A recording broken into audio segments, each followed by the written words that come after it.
Good afternoon, everyone. And the topic which I am going to present is about auditory brainstem responses and vestibular evokemyogenic potentials.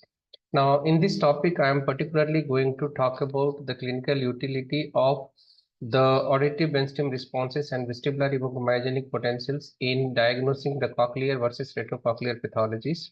I thank the team NESCON for giving me this opportunity to present the topic. I was supposed to be in Lucknow, but due to daughter's health, I am not able to travel there, and hence I am sending the recording online. Now, before we look into the diagnosis of the the various cochlear and retrocochlear pathologies with the VEMP and auditory brainstem responses, we have to understand few basics about both the potentials. Now, whenever we look into the auditory brainstem responses, we have got 5 peaks. The first and second peaks are generated from the auditory nerve. The third peak is generated from the cochlear nucleus. Fourth peak is generated from the superior olivary complex, and the fifth peak is generated from the lateral lemniscus and the inferior colliculus. Now here, if you look into the waveform, there are two axes. The x-axis represents the time, that is the latency of this waveform, and y-axis represents the amplitude, which is in terms of microvolt. We have to remember that latency is more reliable parameter in auditory brainstem responses compared to the amplitude. Hence, for diagnosis, we depend upon the latency and not the amplitude parameter. However, the latency and the amplitude both varies between the cochlear and the retrocochlear pathologies.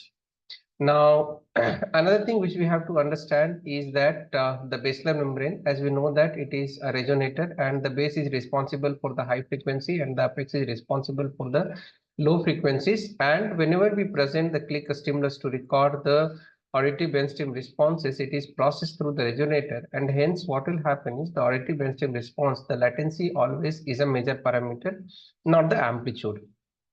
Now, moving on to the latency variations which you see in the labyrinthine pathologies. Now, this is a case of Meniere's disease, and I have tried to record the auditory brainstem response at different intensities. Now, if you look at the waveform auditory brainstem response at different intensity, what you will find that at the higher intensity, you see that the latency is approaching to the normal, whereas at the lower intensity, this waveform is recorded at 65 dB, and you see that the latency becomes totally abnormal. So in the cochlear pathologies, the latency of the ABR will be abnormally prolonged, whereas at the higher intensity, it will become normal, or it will at least approach normal latencies.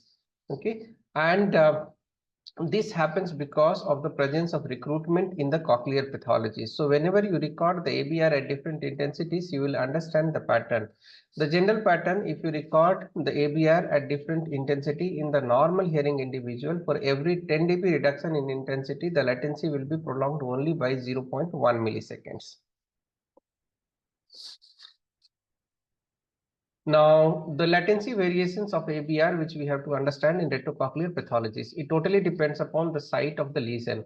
Now, another important thing which we have to understand that the first and the second peak of the ABR are generated from the Schwann cells, the nerve which is myelinated by the Schwann cells, whereas the wave 3, 4, and 5 are generated from the cells which are myelinated by the glial cells.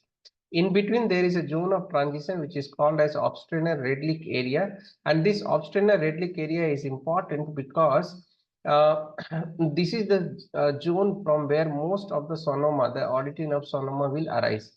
Now here the ABR will totally depend upon whether the lesion is confined within the Schwann cells at the zone of the transition, or whether the lesion is there in the glial cells. So auditory brainstem responses variations will happen according to the site of the lesion. If the lesion is confined to the Schwann cells alone, it is not there towards the zone of transition, or it is not there towards the glial cells, then what will happen is the auditory brainstem responses will be absent bilaterally. Now, this is an ABR recorded from a patient with auditory neuropathy spectrum disorder who are supposed to have a pathology of the Schwann cells. Now, whenever we look into this ABR in auditory nerve sonomas, as you can see that here, you can see that left and right side a recording of the ABR, wherein this patient had a 2 centimeter tumor in the auditory nerve. And as you can see that if there is a tumor which is arising at the zone of the transition, then the latency, the interpeak latency between first and third peak will be more than 2 milliseconds. Then again, third and fifth will be normal, but first and 5 will be more than 4 milliseconds. So typically, whenever there is a tumor arising from the zone of the transition, the first and third peak will be prolonged. Also, if you try to record the ABR at a higher repetition rate, you will see that there is an abnormal prolongation which is happening between 11.1 per second and 90.1 per second. So this is a common thing which will happen in auditory nerve sonoma. But what we have to remember is always that the ABR will vary depending upon the site and the size of the tumor. So the site and the size of the tumor plays an important role whether the ABR is going to be completely absent, or whether the latency of the first and third peak is going to be prolonged, or if there is a large size tumor which is affecting the brainstem, then you might get only first and second peak, or you might get only first peak, but the later peak will be totally absent. And this kind of ABR, if you find, this indicates a large size tumor which is affecting the brainstem basically, and this will indicate a severe brainstem dysfunction in these cases. Now, moving on to the vestibular evoked myogenic potentials. Vestibular evoked myogenic potential, recently it has come up in a large scale, and this is a potential which is used to find out a pathology confined to the saccule and the utricle. And these vestibular evoked myogenic potentials are basically a short latency reflex which are either recorded from the sternocleidomastoid muscle, or it is recorded from the inferior oblique muscle. It assesses the saccule, utricle, the inferior vestibular nerve, and the superior vestibular nerve, wherein there are two form of VEMPS which are recorded right now. The one is known as cervical vestibular evoked myogenic potentials. The other one is known as ocular vestibular evoked myogenic potential. Now, cervical vestibular evoked myogenic potential is totally ipsilateral in nature, whereas ocular vestibular evoked myogenic potential is totally a contralateral response.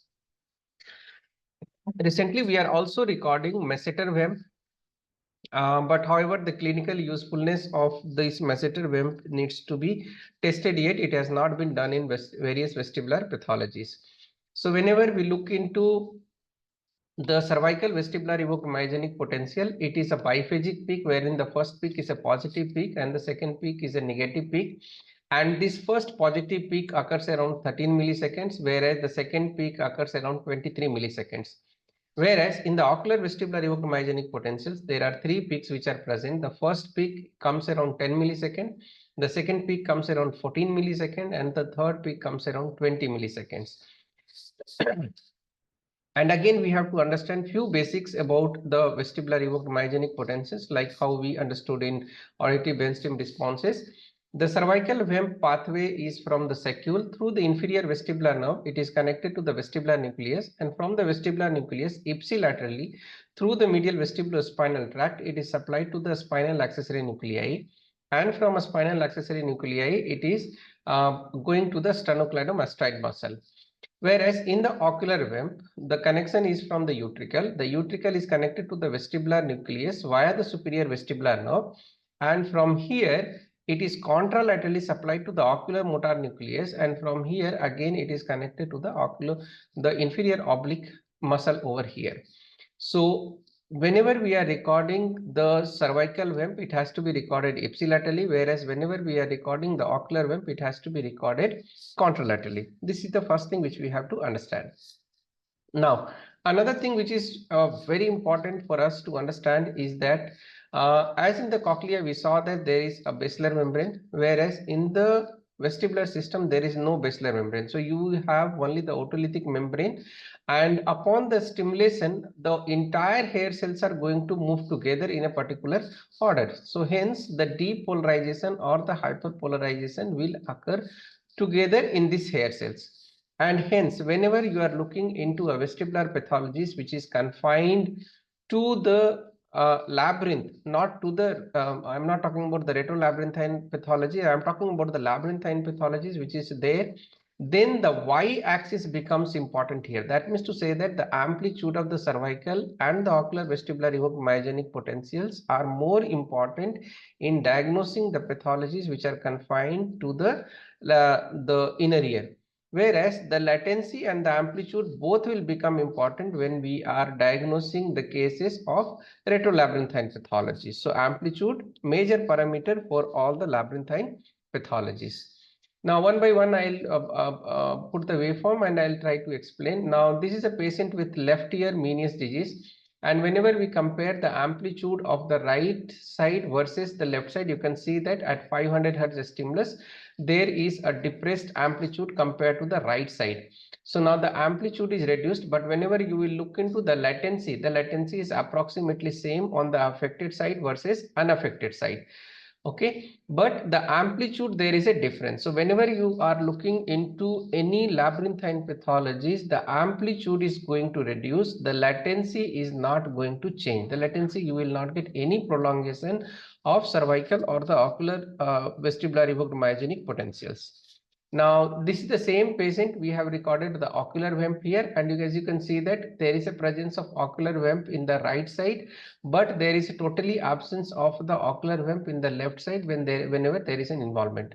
So ocular VEMP, basically what happens is that the amplitude is smaller compared to the cervical vestibular evoked myogenic potentials, and hence the ocular VEMP is getting absent faster compared to cervical vestibular evoked myogenic potentials in cases with Meniere's disease. However, in some patients with Meniere's disease, the cervical VEMP will be absent. Now, another phenomena which is very important for us to understand, particularly in the case of Meniere's disease, is the frequency tuning. Now, generally what happens is that whenever we record the vestibular evoked myogenic potential to different frequency stimuli, that is 500 and 1 kilohertz, in normal we will always get a larger amplitude of the VEMP for a 500 hertz stimulus compared to 1 kilohertz stimulus, wherein the Meniere's disease you will always get a large amplitude to 1 kilohertz tone burst stimulus compared to the 500 hertz stimulus. And hence this is a hallmark. This is called as frequency tuning, and this is a hallmark of the Meniere's disease patients. Now, another form of frequency tuning which you will see in the Meniere's disease will be that, as you can see that 1 kilohertz the VEMP responses are present, but whereas at the 500 hertz the responses are totally absent, and this will indicate that there is a change in the stiffening characteristics of the saccule, and hence what happens is that the 1 kilohertz cervical VEMP is present but 500 hertz is absent. Now here this is a patient with left schwannoma, wherein the patient had a left schwannoma, and as you can see that the ocular VEMP is totally absent. Ocular VEMP is totally absent in the patient with the vestibular schwannomas, but whereas as you can see that on the right side the ocular VEMP is totally present. And this is the same patient from whom we have recorded the cervical VEMP. The cervical VEMP was present. However, you can see that on the left side, there is a definite latency prolongation. So as you can see that here, the latency is also a parameter and the amplitude is also a parameter here. And hence the O VEMP is getting absent and the cervical VEMP is getting present. Now, whenever we look into the another kind of nerve lesion, which is vestibular neuritis, and in the vestibular neuritis, what happens is that it totally depends upon whether it is a superior vestibular nerve neuritis, whether it is an inferior vestibular nerve neuritis, whether it is a total nerve neuritis. Now, as we know that most of the time the vestibular neuritis is a superior vestibular nerve neuritis, and hence most of the time what we find is the absence of the ocular VEMP and not the cervical VEMP in the cases with vestibular neuritis. Another type of nerve lesion which is very important is the vestibular neuropathy. Now, patient whoever are diagnosed with the auditory neuropathy, they also have a vestibular neuropathy. Whenever they have a vestibular neuropathy, you will always find that the waveform, the cervical VEMP or the ocular VEMP are bilaterally absent in these cases. Thank you for your patience listening, and this was our first attempt to write a book on the vestibular evoked myogenic potentials. Please do read. Thank you so very much. Thank you NESCON team once again for giving the opportunity.